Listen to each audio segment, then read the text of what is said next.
méthode Monsieur Marmot. C'est très bien. On va comprendre plus. Donc, permettez-moi de présenter mon travail intitulé l'étude d'un problème fractionnel en limite avec conditionnement local par la méthode d'estimation a priori. Donc, on se commence par un bref historique et on pose ensuite le problème original. Donc, cette étude est divisée en deux parties. La première concernant la partie linéaire et ensuite la partie non linéaire. On donne à la fin quelques références. Donc, cette méthode est basée sur des estimations a priori. Le principe tahassi est le point de départ, c'est-à-dire le choix de multiplicateurs. Les منهم نستخرجوا des normes et des espaces. Donc,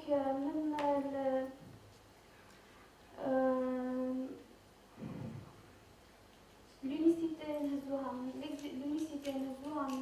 la partie d'estimation a priori et l'existence la densité qui m'appelle la densité de l'image. Donc voilà le problème donné par l'équation I. On associe les conditions initiales 2 et les conditions en limite de type intégral 3. Donc la résolution de ce problème revient à résoudre l'équation opérationnelle 4. Avec elle est un opérateur défini d'un espace de Banach vers un espace de Hilbert, de domaine de définition D de L. L'espace B est un espace de Banach mené de la norme définie par l'équation 5 et l'espace F est un espace de Hilbert mené de la norme définie par l'équation 6. Donc le théorème d'unicité il est établi par l'estimation a priori 7.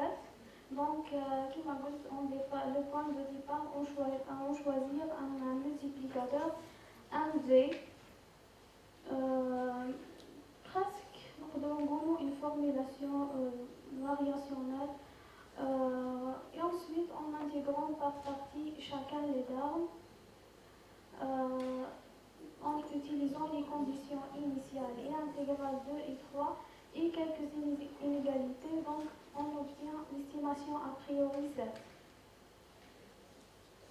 L'estimation a priori 7 نقدروا كما نقولوا نعمموها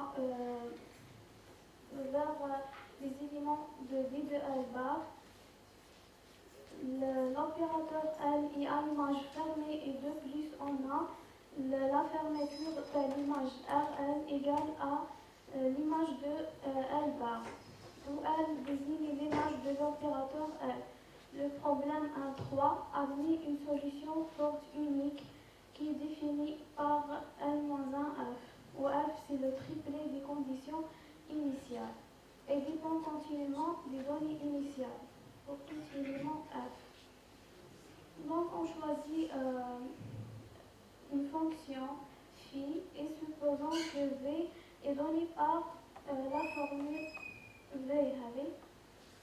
Ensuite, on fait des substitutions dans l'équation 10 et des intégrations par partie, ce qui rassure que G égale à 0.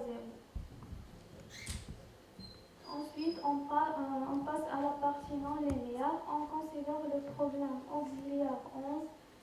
Donc, il a qu'un V, la solution d'un problème linéaire V au départ, et grand V est une solution de problème auxiliaire. On a V est une solution de problème 12 avec la condition F rahi Lipschitzian. Et on précède par itération. Donc, nous avons une suite Z1 des éléments de Haron 1 pour tout un élément naturel. Donc, on a l'élan, supposons les conditions 2 et 3 non vérifiées, alors on a l'inégalité 14.